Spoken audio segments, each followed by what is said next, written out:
Sebelumnya telah disampaikan bahwa sifat koligatif larutan itu ada 4. Yang pertama adalah kenaikan titik didih larutan. Yang kedua adalah penurunan titik beku larutan. Yang ketiga adalah penurunan tekanan uap jenuh larutan. Dan yang keempat adalah tekanan osmotik larutan. Kalau kita buat posisi titik didih antara pelarut dengan larutan, seperti berikut ini, kita akan lihat bahwa titik didih daripada pelarut itu letaknya di sebelah bawah. Maka ketika sudah berubah menjadi larutan, maka titik didihnya akan lebih meningkat. Nah, sedemikian sehingga kita bisa melihat bahwa terjadi kenaikan titik didih daripada larutan. Dari sebelumnya pelarut menjadi larutan. Dengan kenaikan titik didihnya itu sebesar titik didih larutan dikurang titik didih pelarut. Rumusnya adalah seperti ini. Titik didih daripada larutan dikurang titik didih daripada pelarut. Atau dengan rumus, kenaikan titik didih larutan adalah molalitas dikali konstanta didih molal pelarut. Nah, rumus ini untuk larutan yang sifatnya non-elektrolit. Kenaikan titik didih larutan juga akan sama dengan rumus molalitas kali konstanta didih molal pelarut dikali faktor Van Hoff. Nah, faktor Van Hoff ini kita kalikan bila larutannya adalah elektrolit, di mana di sini akan berperanan jumlah ion. Di mana N di sini adalah jumlah ion, ya. Kemudian alfanya adalah derajat ionisasi. Nah, bila larutan tersebut merupakan elektrolit kuat, maka alfanya itu dinyatakan dengan angka 1. Selanjutnya, karena ada kenaikan titik didih larutan, maka posisi titik didih larutan itu besarnya adalah titik didih daripada pelarut ditambah kenaikannya. Jadi titik didih dari pelarut ditambah kenaikannya, itulah titik didih dari larutan. Untuk titik beku, terjadi penurunan titik beku ya, antara pelarut dengan larutan. Di sini posisi titik beku antara pelarut dengan larutan, kita tetapkan bahwa untuk larutan itu akan mengalami penurunan titik beku. Nah, awalnya titik beku daripada pelarut itu ada di sebelah atas, misalkan untuk air ini 0 derajat Celcius, maka ketika menjadi larutan, maka titik bekunya akan mengalami penurunan, sebelah bawah posisinya. Nah, demikian berarti bahwa terjadi penurunan titik beku larutan, yang besarnya adalah titik beku pelarut dikurang titik beku dari larutan. Jadi titik beku yang tinggi dikurang titik beku yang rendah. Nah, di sini rumusnya adalah penurunan titik beku merupakan titik beku pelarut dikurang titik beku larutan. Nah, untuk menggunakan rumus, kita bisa menggunakan rumus menggunakan konsentrasi molalitas. Penurunan titik beku larutan sama dengan molalitas dikali konstanta beku molal dari pelarut. Nah, rumus ini untuk yang non-elektrolit. Tuh. Sementara untuk yang elektrolit, penurunan titik bekunya molalitas dikali konstanta beku molal daripada pelarut, kita kali dengan faktor Van Hoff. Di mana N di sini adalah jumlah ion, kemudian alfa adalah derajat ionisasi. Nah, untuk elektrolit itu kuat, maka alfanya itu dinyatakan dengan angka 1. Jadi kalau kita gambarkan antara titik didih dengan titik beku daripada pelarut dan larutan, gambarnya seperti demikian ini. Di mana di sini titik didih daripada misalkan ini air pelarut di sini, maka titik didih larutannya ada di sebelah atasnya. Nah, dari titik didih dari air atau pelarut menjadi larutan ini terjadi kenaikan titik didih dengan menggunakan rumus ya, temperatur atas dikurang temperatur bawah atau MKB dan MKB dikali faktor Van Hoff. Kemudian untuk titik beku air itu misalkan untuk air itu ada di sebelah sini, gitu ya. Maka kalau menjadi larutan, titik bekunya ada di sebelah bawahnya. Jadi terjadi penurunan. Ya, yang besarnya bisa menggunakan rumus, yaitu titik beku daripada air yang sebelah atas dikurang titik beku daripada larutan yang di sebelah bawahnya. Atau bisa menggunakan rumus delta TF sama dengan MKF atau delta TF sama dengan MKF kali faktor Van Hoff untuk larutan elektrolit. Untuk tekanan uap antara pelarut dengan larutan, kalau hanya sebagai pelarut saja, maka tekanan uapnya sangat tinggi, cukup tinggi, ya. Dimana di sini yang uapnya itu milik pelarutnya saja. Jadi pelarut itu banyak yang menguap, ya, karena dia hanya pelarutnya saja. Kemudian ketika menjadi larutan, maka molekul pelarut itu akan terikat dengan molekul terlarut. Sehingga sedikit daripada pelarut yang bisa menguap. Ya, kebanyakan masih tertahan oleh partikel terlarut. Sehingga tekanan uapnya akan menjadi turun. Sehingga di sini kita lihat posisi tekanan uap larutan itu berada di bawah dari posisi tekanan uap dari pelarut. Jadi tekanan uap daripada larutan lebih sedikit jumlahnya dibanding tekanan uap dari pelarut. Berarti terjadi penurunan tekanan uap. Yang mana penurunan tekanan uap itu besarnya adalah tekanan uap daripada pelarut murni dikurang tekanan uap dari larutan. Ya, menggunakan rumus, penurunan tekanan uap ini ternyata disebabkan oleh banyaknya partikel terlarut. Sehingga pelarut itu molekulnya tertahan untuk menguap. Sehingga delta TP, delta P sama dengan P0 dikali X terlarut. Nah, ini juga kalau yang elektrolit kita bisa mengkalikan dengan faktor Van Hoff. Nah, selanjutnya tekanan uap larutan di sini itu merupakan tekanan uap milik daripada pelarut. Sehingga di sini rumusnya menjadi P0 dikali XP. P0 dikali XP itu untuk P. Kalau delta P, P0 dikali XT. Nah, tekanan uap larutan juga bisa kita peroleh dengan cara menselisihkan antara tekanan uap daripada pelarut murni dikurang penurunannya, yaitu ini.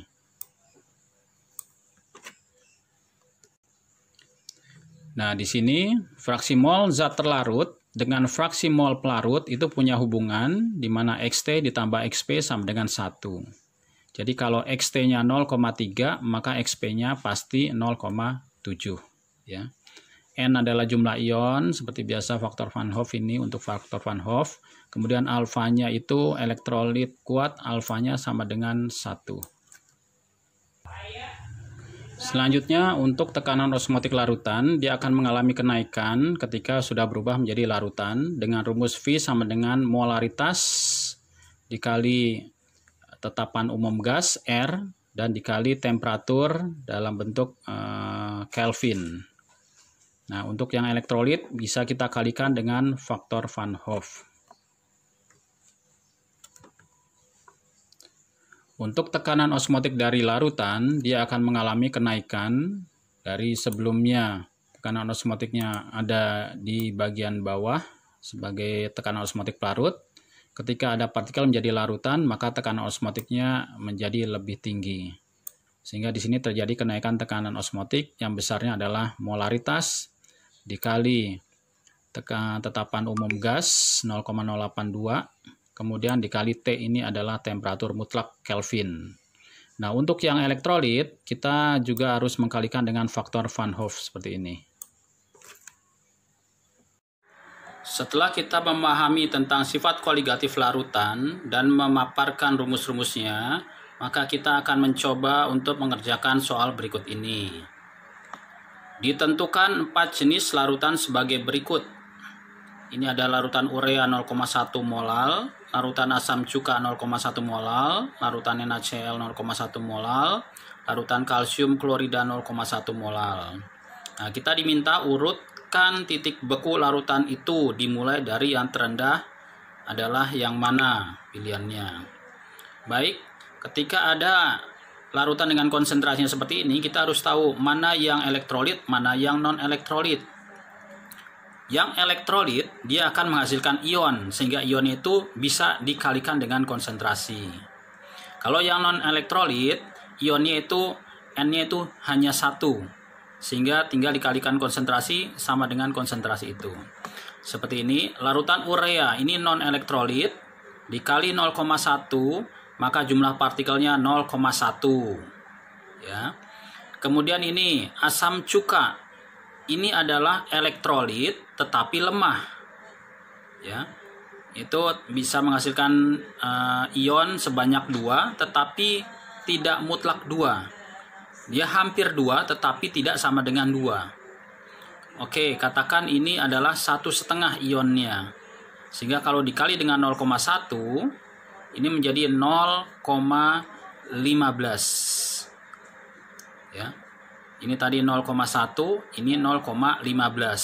Berarti partikelnya masih banyakan yang ini. Kemudian di sini larutan NaCl adalah elektrolit, N-nya 2. Faktor Van Hoff-nya I-nya sama dengan 2. 2 dikali 0,1 adalah 0,2. Berarti di sini tadi 0,1, 0,15, 0,2. Ini lebih banyak lagi partikelnya dibanding yang nomor 2. Kemudian kalsium klorida, ini menghasilkan 3 ion. I-nya sama dengan 3. Dikali 0,1 menjadi 0,3. Sehingga partikel di sini adalah yang paling banyak. Berarti urutan partikel yang terbanyak itu adalah ini yang paling banyak, kemudian berikutnya yang ini, yang 3, kemudian yang 2, kemudian yang 1. Nah, di sini dimulai dari yang terendah, titik bekunya yang terendah. Titik beku yang terendah adalah zat yang memiliki partikel terbanyak. Itu yang terendah. Berarti kita mulai dari nomor 4. Ini partikel yang paling banyak, titik bekunya paling rendah. Berikutnya adalah ini, ketiga, berikutnya kedua, dan berikutnya adalah ke-1. Sehingga jawaban kita adalah 4, 3, 2, 1. Gitu. Nah, sehingga untuk berikutnya, larutan yang memiliki titik didih tertinggi. Berikutnya kita akan menjawab larutan yang memiliki titik didih tertinggi itu nomor berapa dari soal ini. Nah, kita tahu bahwa larutan akan memiliki titik didih tertinggi kalau memiliki jumlah partikel yang paling banyak, yaitu nomor 4. Selanjutnya, larutan yang memiliki tekanan osmotik terbesar. Tekanan osmotik terbesar bila mana jumlah partikelnya paling banyak, yaitu nomor 4 juga. Kemudian, larutan yang memiliki tekanan uap tertinggi. Tekanan uap tertinggi artinya uapnya banyak. Itu pasti partikelnya sedikit. Nah, larutan yang memiliki jumlah partikel yang paling sedikit adalah nomor 1. Nah, demikian contoh soalnya. Contoh soal berikutnya adalah seperti ini. Hitunglah kenaikan titik didih dan penurunan titik beku dari larutan sekian gram garam dapur, MR-nya sekian, dalam 250 gram air. Untuk air ini kita tahu bahwa KB-nya 0,52 dan KF-nya 1,86. Ya. Nah, kita rincikan dulu diketahuinya apa. Yang pertama, terlarutnya adalah garam dapur NaCl. Ya. Sebanyak 5,85 gram. Pelarutnya air. Ini sebanyak 250 gram. Kemudian larutan garam dapur ini terlarutnya merupakan elektrolit.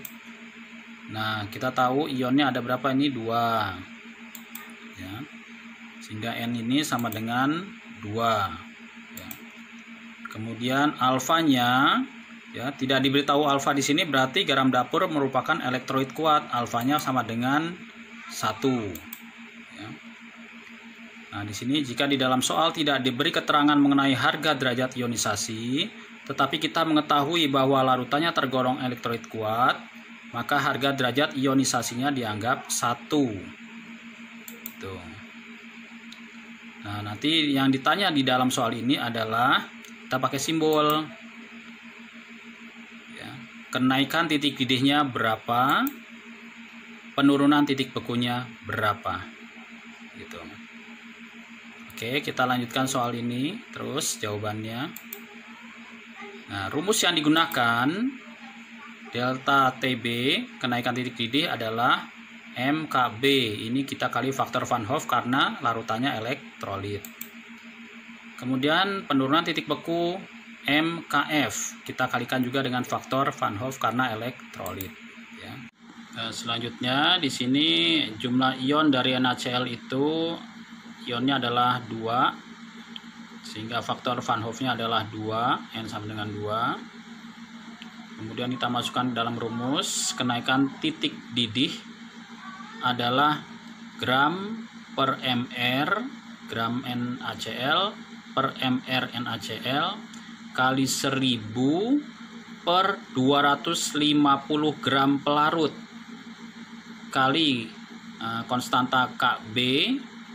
Kemudian di sini N-nya 2 dikurang 1, alfanya 1 ditambah 1, sehingga nanti di sini sama dengan 2 ya, 1 ditambah ini kali 1, 2 di sini, sehingga ini dikali ini menjadi ini adalah kenaikan titik didih larutan, kenaikannya, sehingga titik didihnya adalah 100 ditambah 0,416 derajat Celcius.